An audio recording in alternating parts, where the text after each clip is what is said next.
and Sports, and today we have to do a review on my personal bat that has came in, right? So as you can see, in the box straight from DHL, right? Nice. So we have a full length bat case, padded, as you can see here, from Laver And Wood, right? For those who are around a little while and just follow cricket and cricketing history, you'll have a fair idea about who John Laver is, right? So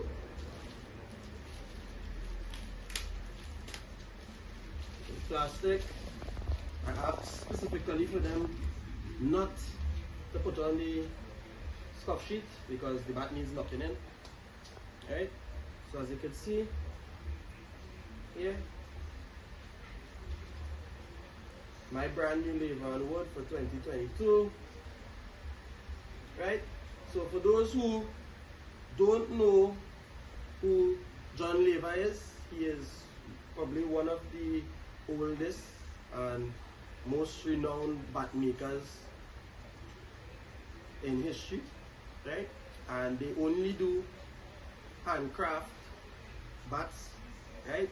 And we know that that is something that is becoming very rare because a lot of bat makers now use CNC machines to produce bats or mass produce bats, right? So having a master bat maker make a bat for you is actually a big deal nowadays. But it also offers you the option of getting your bat custom made, you know, to your liking. So they offer you the same services that they would probably offer international cricketer, and of course at a price range that you could afford, right? Now a lot of people would think that having a bat made is going to cost you a lot more money, and whereas the cost may not be cheap, it definitely is worth it in the end to get something that suits your game and is built specifically for you, rather than buying a generic bat that is just mass produced in a factory where you actually cannot determine anything specific. For instance, when you purchase bats online, they give you a weight range. So you might buy a light bat and they might say light is from 2.6 to 2.8 or 2.6 to 2.7, and you could get something around high 2.7s or maybe 2.6 or 2.5 something. So it isn't specific, but with a custom made bat you can get something that is specific to you, right? So let me just get into the bat because there's so many different things they could talk about with regards to Laver And Wood, right? So as you see, I went with the matte gold stickers in the retro sticker type. They have other different types as well, with the original shield, laser engraving, and of course different colors, right? So I went with the chevron grip in gold. Not my specific choice, but it matched the stickers them well, right? Laver And Wood also renowned for having these very durable toe guards that actually go up to the side of the bat so it doesn't come off when grounding the bat consistently when taking singles, right? Laver And Wood has several different grades of willow. They access their willow from J. Wright and Sons in England. That is one of the biggest willow producing farms in the world, and some of the world's best willow comes from there. I also know that B3 sources a lot of their willow from there as well, right? They have different grades of willow that you could pick. They start up at signature willow, which is the best 1%, the rarest of the rare, right? Where you actually could determine or ask for how much greens you want in your bat and that kind of thing. But that starts at around 1,500 New Zealand dollars, right? Which is, I think, conversion to Trinidad dollars is like 5 to 1 or 6 to 1, something around that, right? Which, if you do the maths, it works up to a lot of money, right? So I guess that is for international players and people who actually have that extra money to spend on having one of the best bats produced in the world, by one of the best bat makers in the world, right? That bat comes with a number on it because not many of those bats have been made in the world, right? So you will know exactly what number bat your bat is. Next in line, I think it's Special Reserve, right? Then that's grade 1 Willow. 10% best willow in the world. Private bin, which is the top 20% of the willow in the world, also grade 1 willow. Butterfly willow, for those who don't know, there's something called a butterfly stain. It is something that occurs naturally in the tree. They say it does not affect the performance of the bat, although because of the stain, it probably might make the bat a little heavier, but that's something to discuss in a different video altogether. Maybe I will do something like that later on. And there's also reserve willow and legend willow. Legend willow being their grade 3, and they recommend using that for a net bat, to make a net bat, so that's something to protect your game bat, right? So I obviously had a private bin, which is grade 1 willow, but also around more of a affordable than having a signature or a special reserve, right? So I have 1, 2, 3, 4, 5, 6, 7, 8 grains, fairly straight.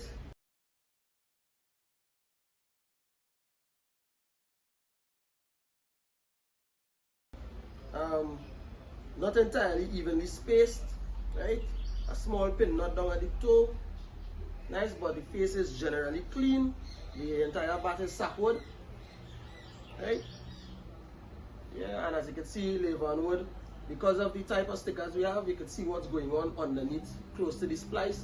Normally, bats have a lot of pin knots and blemishes on this part, this half of the bat band, which is usually hide by stickers. But Laver And Wood, because of the quality of the willow that they get in, they don't seem to even worry about hiding anything with regards to too many stickers and that kind of thing, right?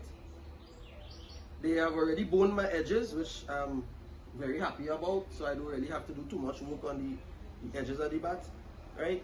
But of course, this is a fairly new bat. Well, actually not fairly new, it's a new bat, so I would have to put in a lot of work if I have to use this at any point in time this season, right? Laver And Wood boasts that the technique that they use to take wood out of the shoulder and the spine of the bat without affecting the quality of the bat itself, right, and put it into the meat of the bat. So you can see there's just a slight concave in here, and that is just to reduce it to the weight that I want, which is actually 2.9, right? The bat does not pick up 2.9, it actually picks up something more around 2.7, I believe. But until I actually get a scale to determine the actual weight, then for now we go with what is written on inside of my handle, which is 2.9, right? Right. Laver And Wood also has different handle types. So there's the normal cane handle, as we all would know, that has 3 cork inserts, or sometimes 2 cork inserts and a rubber insert, right? But this particular handle, and I'll get a picture for you because you may not see it in the video here, is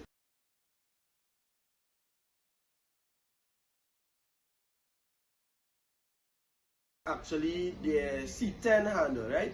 Where they input a hexagon type structure into the handle top, and they fill it with resin that allows the handle to have a little more weight to the top, and it goes down probably like 1/3 of the handle, which adds some stiffness to the handle and gets rid of the extra flexibility that the normal cane handle gives, which they say improves with power in the handle, because according to Laver And Wood, the flex of the handle is actually just wasted energy.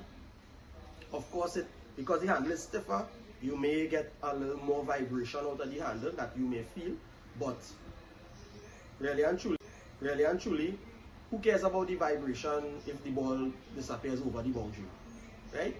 So yeah, so this resin to the top, actually, I really intrigued to see if it actually makes a difference or not.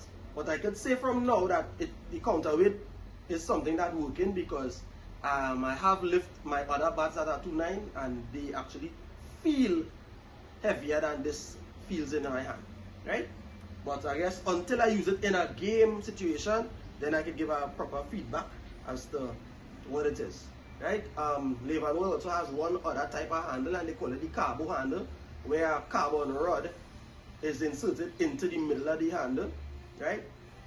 I don't think it goes the entire way of the handle because of MCC laws, and everything have to be regulated by laws where most of the handle has to be made up of natural material. I can't remember what percentage, so they stick to that. Once the handle is made up, I think it's 60 or 70% of natural material, then it's within the MCC laws for cricket itself, right? So it's all legal, right? But the C10 handle is a carbon, not the C10, the carbo handle is a carbon rod inserted into the handle, a certain length that gives the handle a very stiff nature, right? And also, with the handle being stiffer, it increases in power, so Laver And Wood has said, right?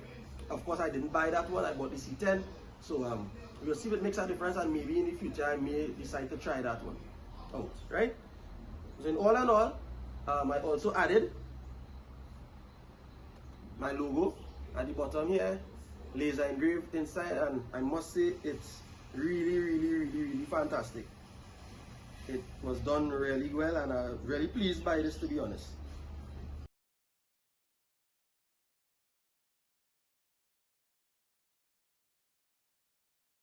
Right? It's a sight to behold. I really don't know if it is, you're getting a good view there, but it's really nice. So Laver And Wood boasts that their finishing is amongst the best in the world, and I can definitely see why in hand. Right? So if you have any questions, please feel free to ask me in the comments. I'll try to respond as promptly as possible and give my honest opinion. I have purchased this bat, it was not sponsored in any way. So this is my opinion of the bat and of Laver And Wood. Later in the season, if I actually get to use the bat, I'll come back and do a review video on what how I feel the bat has performed, and based on my expectations, I'll let you all know if the bat lived up to the expectations or surpassed them. Right, this is Willow again from Centurion Sport.